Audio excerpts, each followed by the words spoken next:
সম্মানিত দর্শক শ্রোতা, আসসালামু আলাইকুম। পাকিস্তানের পদক্ষেপে আকাশে বিপদে ভারত, এমন একটি শিরোনাম আমরা পেয়েছি। ভারত এবং পাকিস্তানে বর্তমানে যুদ্ধ লাগার পথে। এমন একটি ঘটনা ঘটেছে, কাশ্মীরের জনপ্রিয় পর্যটন কেন্দ্র পেহেলগাম, সেখানে পর্যটকটা ভ্রমণে গিয়েছে। ভ্রমণে যাওয়ার পর দেখা গেল সেখানে একটা ভ্রমণকারীদের উপরে, যে পর্যটকদের উপরে অতর্কিত হামলা হয়েছে এবং সেই হামলার পরিপ্রেক্ষিতে 26 জন পর্যটক সেখানে নিহত হয়েছে। এই খবর যখন ছড়াছড়ি হলো, এখন দুই দেশেই প্রস্তুতি নিচ্ছে, হয়তো যুদ্ধ লেগে যাবে এমনটাই প্রস্তুতি নিচ্ছে। পাকিস্তান যেভাবে প্রস্তুতি নিচ্ছে, ভারতও সেভাবে প্রস্তুতি নিচ্ছে। যখন পেহেলগামে এমন ধরনের ঘটনা ঘটে, তখন ভারতের প্রধানমন্ত্রী নরেন্দ্র মোদী সৌদি সফরে গিয়েছিলেন। নরেন্দ্র মোদী সৌদি সফরে গিয়ে শুনতে পারল কাশ্মীর নিয়ে আবার এমন ধরনের ঝামেলা হচ্ছে। পাকিস্তানের উপর দিয়ে ভারতের কোনো বিমান চলাচল করতে পারবে না। ভারতের আকাশ দিয়ে যদি বিমান চলাচল করে তাহলে সমস্যা হবে এবং নিষেধাজ্ঞা করে দিয়েছে পাকিস্তান সরকার। যখন কাশ্মীরের এই দুর্ঘটনা ঘটার পর তখন নরেন্দ্র মোদী সৌদিতে ছিলেন।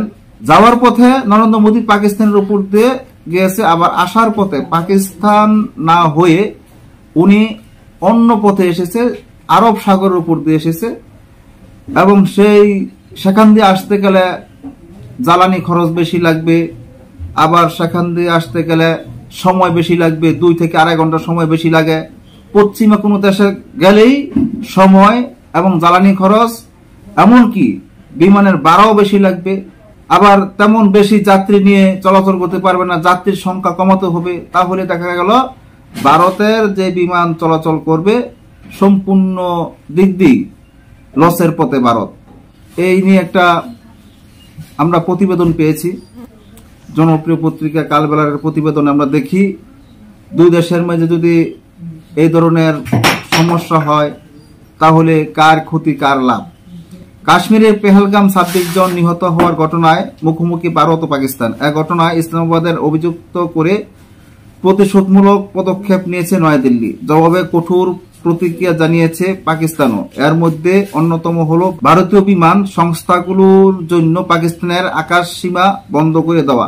পাকিস্তানের পাল্টা এ পদক্ষেপে আকাশে বিপদে পড়েছে ভারত।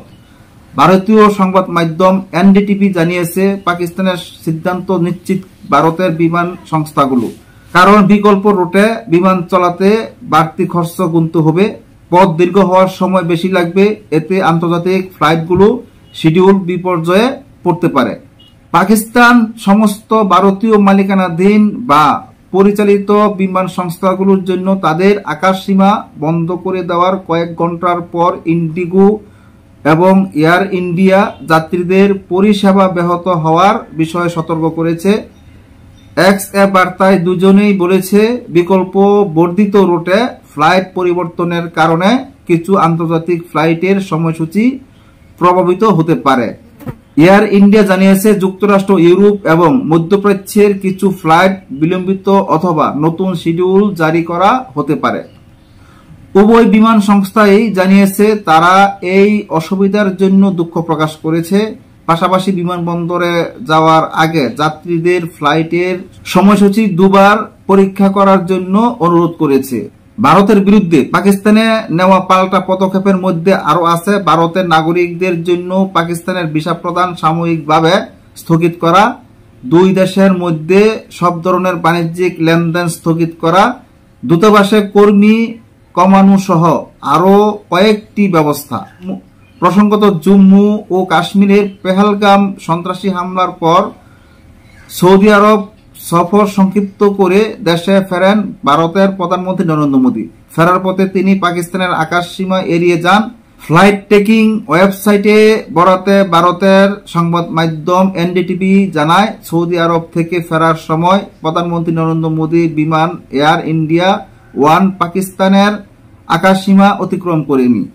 ফ্লাইট রাডার 24 এর ভিজুয়ালে নিশ্চিত করা হয়েছে, মঙ্গলবার সকালে রিয়াদের উদ্দেশ্যে যাত্রা করার সময় প্রধানমন্ত্রীর ভারতীয় বিমান বাহিনীর বোয়িং 777 থেকে 300 বিমানটি পাকিস্তানের আকাশসীমা অতিক্রম করে, কিন্তু ফিরে আসার সময় একটি পাকিস্তানের আকাশসীমার প্রবেশের বদলে বেশ দূর পথ বেছে নেয়। ফেরার পথে মোদিকে বহন করা বিমানটি সরাসরি আরব সাগরের উপর দিয়ে উড়ে যায় এবং ভারতীয় উপদ্বীপ অতিক্রম করে গুজরাট হয়ে উত্তর দিকে ঘুরে দিল্লিতে ফিরে আসে। এই পথের দূরত্ব বেশি হলেও পাকিস্তানের আকাশসীমা এড়াতে তা বেছে নেওয়া হয়। এবার ভারতীয় বেসামরিক বিমান সংস্থাগুলোও এভাবে দূরপথ বেছে নিতে হবে, ফলে তাদেরকে যাতায়াত বেশ খানিকটা সময় বেশি লাগবে। এখন দুই দেশের মধ্যে যদি এই ধরনের যুদ্ধ লেগেই যায়, তাহলে পাকিস্তানের উপর দিয়ে যদি ভারতের বিমান না যেতে পারে, তাহলে ভারতের একটা বড় ধরনের ক্ষতি হয়ে যাবে। এখানে দেখতেই পাচ্ছেন যে সমস্যাগুলো এখানে উল্লেখ করা আছে। দুই দেশের মধ্যে যে দুই পদক্ষেপ, এই পদক্ষেপগুলো অবশ্যই খুবই ক্ষতির কারণ। পাকিস্তানও প্রস্তুত যুদ্ধ করার জন্য, ভারতও প্রস্তুত যুদ্ধ করার জন্য। এখন দুই দেশের মধ্যে যে সাংঘর্ষিক ঘটনা চলছে, এই ঘটনাগুলো সমাধান না হলে বিপদে পড়তে হবে ভারতের। কি বলবো, আজকের মতো এখানে শেষ করছি। আল্লাহ হাফেজ।